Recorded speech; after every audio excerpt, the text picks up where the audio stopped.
Good morning student. जैसा कि हमने प्रीवियस वीडियो में आपको बताया था पैकिंग फ्रैक्शन के बारे में, तो हमने सिंपल क्यूबिक के बारे में डिस्कस कर दिया था।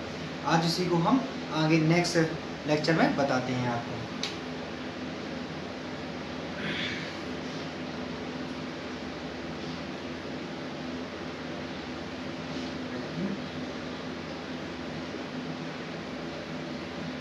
फ्रैक्शन हमने आपको इससे प्रीवियस वीडियो में पहले बता दिया था कि आपके पास सिंपल क्यूबिक का जो पैकिंग फ्रैक्शन होता है वो कितने परसेंट होता है। तो सिंपल क्यूबिक का पैकिंग फ्रैक्शन कितना होता है, पैकिंग एफिशिएंसी भी इसको बोल सकते हैं। आपका 52% था, आपका 52% था।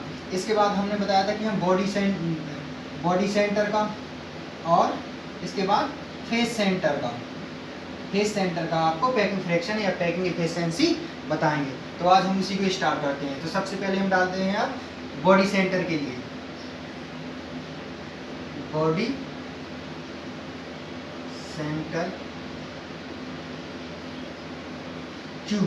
बॉडी सेंटर क्यूबिक में पैकिंग फ्रैक्शन BCC। सबसे पहले हम क्रिस्टल बनाएंगे।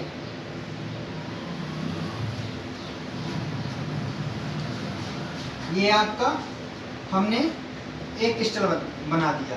बॉडी सेंटर का मतलब ये है कि बॉडी जो हमारे पास क्रिस्टल है उसका कोई सेंटर है और उस सेंटर में एक एटम प्रेजेंट है। तो ये एक एटम कहाँ पर, यहाँ पर प्रेजेंट है। और बाकी हम जानते हैं कि सभी कॉर्नर पे आपके एक एटम प्रेजेंट है। तो इस प्रकार बॉडी सेंटर का कंट्रीब्यूशन हमने बताया था। बॉडी सेंटर का कंट्रीब्यूशन कितना था, Z = 8 मॉलिक्यूल्स हैं या एक एटम है, कुछ भी कह सकते हैं। उनका कंट्रीब्यूशन कैसा, सभी जगह बराबर है और प्लस एक बॉडी सेंटर है। इस प्रकार कितने एटम पार्टिसिपेट हो रहे हैं इसमें, 2 एटम पार्टिसिपेट हो रहे हैं। तो आपके पास कितने एटम पार्टिसिपेट है, 2। और हम यहाँ से यहाँ तक का जानते हैं कि जो आपके पास लेंथ है वो आपकी कितना है, A। तो सबसे पहले हम लिख दे रहे हैं यहाँ पर एज लेंथ। आपके पास एज लेंथ यूनिट सेल की कितनी है, A। और volume of the unit cell का जो वॉल्यूम है वो कितना है, यूनिट सेल का वॉल्यूम है आपका AQ। और लेकिन हम जानते हैं जो स्फीयर का वॉल्यूम होता है वो कितना होता है, 4/3 πr3। और हमारे पास एटम कितने हैं जो इस बॉडी सेंटर क्यूबिक में पार्टिसिपेट कर रहे हैं, एटम या उसी को हम रैंक बोलते हैं, आपके पास रैंक कह दीजिए या एटम पर यूनिट कितने हैं आपके पास, 2। अब हमारे पास क्या है, सीधा हम इसमें फॉर्मूला लगा देंगे। क्या लगा देंगे, फॉर्मूला। और हमारे पास क्या होता है, हम जानते हैं कि आपके पास इसका जो R एंड A में जो रिलेशन होता है, R और A में रिलेशन मतलब रेडियस और इसके बीच में, लेंथ के बीच में क्या रिलेशन है। तो हम जानते हैं इसके बीच का जो रिलेशन है हमारे पास क्या होता है, R बराबर क्या होता है, √3/4 और A। ये आपके पास R और क्या होता है, A में रिलेशन। ये आपके पास R और A में रिलेशन होता है। इससे पहले भी हमने सभी के बारे में डिस्कस किया था। ये क्या है, ये जो है एटम प्रेजेंट है, क्या है इसमें, ये 2 एटम प्रेजेंट है किसी भी क्रिस्टल्स में। और ये आपका वॉल्यूम है, किसी भी स्फीयर का जो वॉल्यूम होता है वो 4/3 πr3 होता है। इसके बाद यूनिट सेल क्या है, यूनिट सेल का जो है volume of the unit cell unit cell का जो वॉल्यूम वो क्या है आपके पास, AQ। और इसी प्रकार R और A में रिलेशन, ये फॉर्मूला। अब हम सीधा पैकिंग फ्रैक्शन का फॉर्मूला में इन सभी की वैल्यू रख देंगे। अब आपके पास पैकिंग फ्रैक्शन, आपके पास जो पैकिंग फ्रैक्शन होता है वो क्या होता है, volume occupied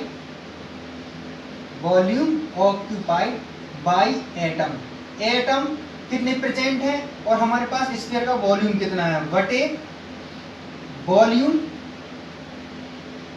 of the unit cell, total unit cell का जो वॉल्यूम है वो कितना है। तो हमारे पास वॉल्यूम ऑक्यूपाइड में कितने एटम है, हमारे पास एटम आपके देख लीजिए, रैंक या एटम पर यूनिट कितने हैं हमारे बॉडी सेंटर के लिए, 2 × और वॉल्यूम कितना होता है किसी का स्फीयर का वॉल्यूम, ये है आपके पास 4/3 πr3। क्यू बटे हमारे पास क्या है a volume of the unit cell. तो volume of the unit sale कितने volume of the unit sale आपके पास ए क्यू है, सबके लिए समान है आपके पास ए क्यू। अब हमारे पास क्या है 2 इसका करेंगे मल्टीप्लाई तो हो जाएगा आपके पास 8/3 पाई आर क्यू अपॉन ए की वैल्यू कितनी है आपके पास, ए की वैल्यू यहाँ पर देखो, इसको हम इधर सॉल्व कर लेते हैं, इधर आगे ये लिखा है ना आर बराबर लिखा है आपका अंडरूट, तो हमारे पास क्या आ जाएगा, इसका हम सॉल्व करेंगे तो ए बराबर आपके पास आ जाएगा 4r/√3, क्योंकि हमें यहाँ पर ए की वैल्यू लिखनी है तो हम यहाँ पर लिख सकते हैं 4r/√3 और ये आपका क्यू हो जाएगा। अब इसको सिंप्लीफाई करते हैं, हम लिख सकते हैं इसको क्या 8/3 पाई आर क्यू बटे इसको 3 टाइम लिख सकते हैं 4/√3 into 4/√3 into 4/√3 into r cube. तो हमारे पास आर क्यू से क्या हो जाएगा, आर क्यू कैंसिल हो जाएगा। अब देखिए, अब हम जानते हैं कि इसको हम क्या करेंगे, अब इसको डिवीजन यहाँ से कर लेंगे और यहाँ से डिवीजन कर लेंगे, तो हम देखो इसको ऊपर ले जाते हैं इस यूनिट को, तो हमारे पास क्या आ जाएगा, अब यहाँ से हम इसको इसका देखो इसका और इसका मल्टीप्लाई होगा और इस और इन तीनों का हम ऊपर लिख सकते हैं 8 मल्टीप्लाई बाय √3 इंटू √3 इंटू √3 बटे क्या 3 इंटू 4 इंटू 4 इंटू 4 और यहाँ पर क्या बचा था आपके पास पाई। तो आप देखो यहाँ से 2 इससे कट जाएगा, कितने टाइम 2 टाइम है 4, यहाँ अब 2 का क्या करेंगे इसमें डिवीजन करेंगे तो 2 एकम 2 2 दूनी 4, यहाँ पर कितने बार जाएगा 2 बार जाएगा, कितने टाइम जाएगा 2 टाइम जाएगा, ठीक है, यहाँ पर कितने टाइम जाएगा 2 टाइम जाएगा। और यहाँ से एक अंडर से एक √3 का वैल्यू कितनी होती है आपके पास √, इंटू √ बराबर क्या हो जाएगा 3 और नीचे भी क्या है आपके पास 3, यहाँ पर क्या है नीचे 3, तो 3 से 3 कैंसिल तो 2 √ कट जाएंगे इस 3 से, तो हमारे पास ऊपर वैल्यू क्या बचेगी, आप पहले एक ही को देख लीजिए आपके पास, इसको नहीं काटेंगे 4 एकम 4 4 दूनी 8, तो हमारे पास ऊपर वैल्यू कितनी बचेगी 2 बचेगी और इंटू √3 और आपका पाई, और नीचे हमारी वैल्यू क्या बचेगी आपके पास 4 इंटू 4, ये कट जाएगा इससे, तो हमारे पास क्या आ जाएगा आपके पास 1/√3 पाई और नीचे 2 इंटू 4, फिर इसका मल्टीप्लाई होगा तो √3 पाई अपॉन 8, वो √3 का मान लिख देंगे और पाई का मान लिख देंगे, √3 और पाई का मान, तो √3 का मान कितना होता है, √3 का मान होता है 1.7321 और कितना पाई का मान कितना है 3.14, तो ये देखो पाई से गुणा हो जाएगा और किससे डिवीजन करना है 8 से, इसमें भाग दे देंगे तो हमारी वैल्यू निकल के आ जाएगी 0.68, ये आ गया पैकिंग फ्रैक्शन, कितना आ गया 0.68। थोड़ा सा यहाँ पर मल्टीप्लिकेशन ज़्यादा है और डिवीजन थोड़ा सा ज़्यादा है, इसमें हो सकता है आपको थोड़ा सा प्रॉब्लम पड़े, लेकिन कोई बात नहीं, बहुत सिंप्लीफाई करके हमने बताया है ताकि आपको डिवीजन करने में भी कोई प्रॉब्लम ना हो। तो ठीक है, इसको सिंपल तरीके से आप सॉल्व कर सकते हैं। यहाँ से देखो रैंक, बस खाली हमें ये देखना है कि हमारे पास जो सिंपल क्यूबिक में एटम कितने थे 1 था, अब बॉडी सेंटर में एटम कितने थे आपके पास एटम 2 और आपके फेस सेंटर में कितने होंगे 4, तो यहाँ पर वैल्यू कितनी रहती है 4। इसको आप स्क्रीनशॉट कर सकते हैं या आप इसको नोट कर सकते हैं, आप नोट कर लीजिए या फिर आप स्क्रीनशॉट कर लीजिए। इसके बाद हम फेस सेंटर क्यूबिक के बारे में पैकिंग फ्रैक्शन निकालेंगे। ओके, तो अब इसको हम हटाते हैं।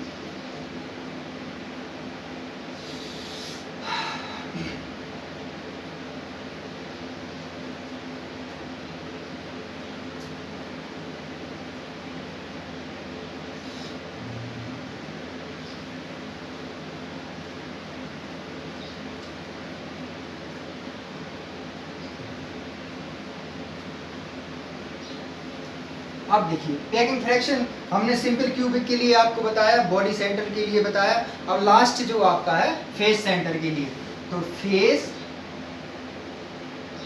सेंटर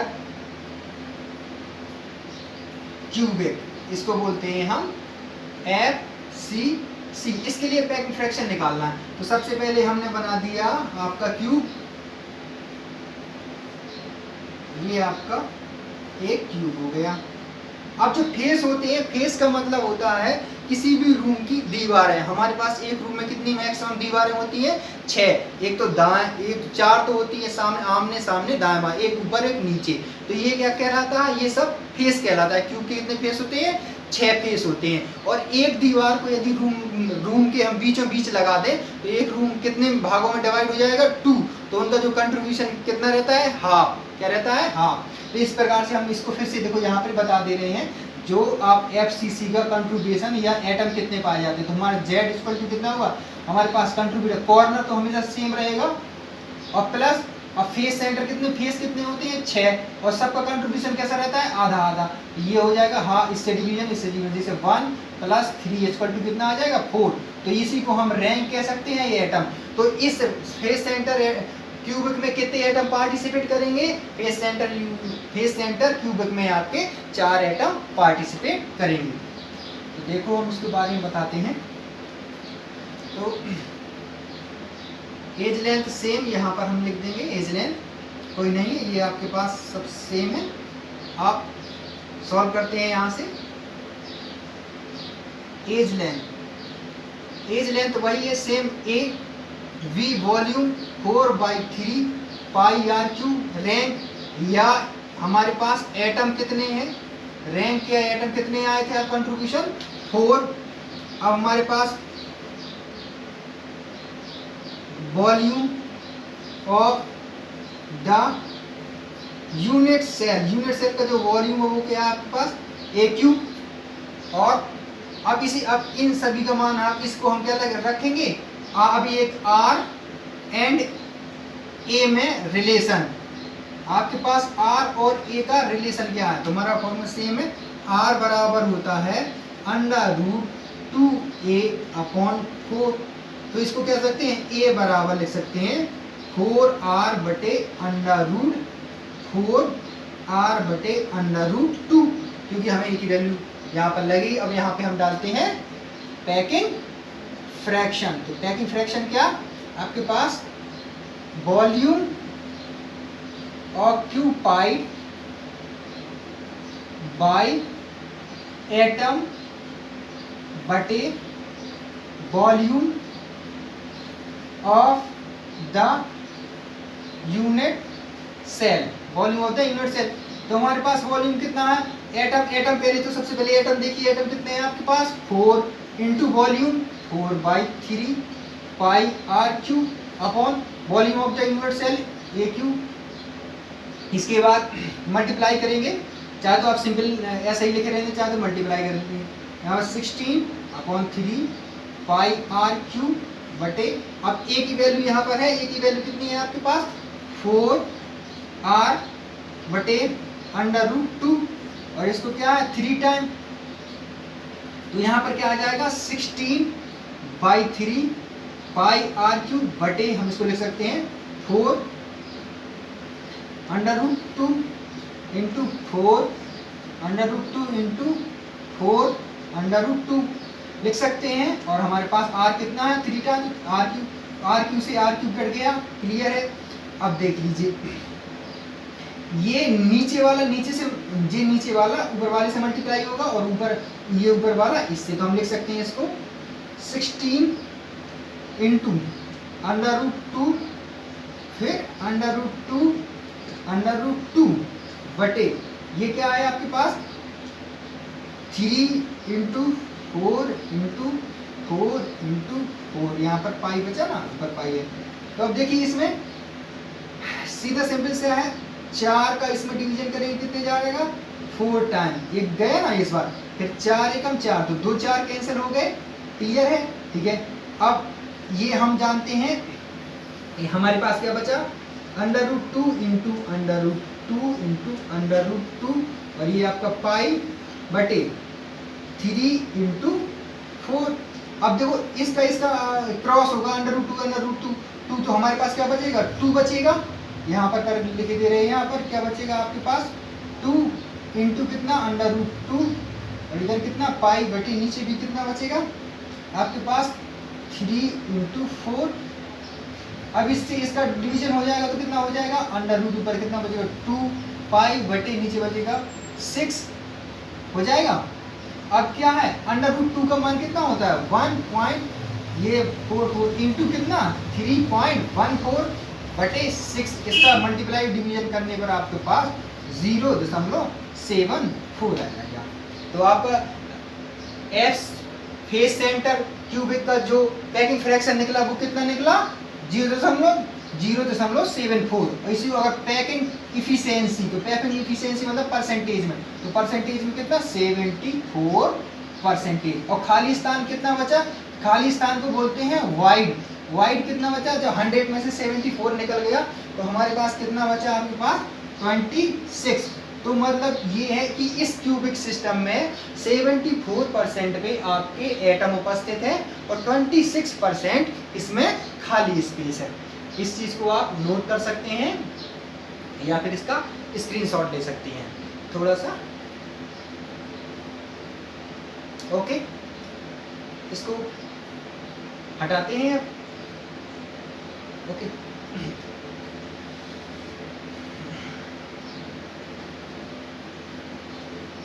इसके बाद थोड़ा सा इसकी हम समरी बता दे रहे हैं आपको लर्न करने का तरीका। इसकी थोड़ी सी समरी देख लीजिए तीनों का पैकिंग फ्रैक्शन का। ठीक है, आप सबसे पहले लिखेंगे क्रिस्टल सिस्टम। क्रिस्टल सिस्टम क्या है, इसके बाद रैंक या इसी को बोलते हैं कितने एटम प्रेजेंट है। ओके, फिर तीसरा आर एंड ए में क्या रिलेशन है, आर एंड ए में क्या रिलेशन है। इसके बाद 4 पैकिंग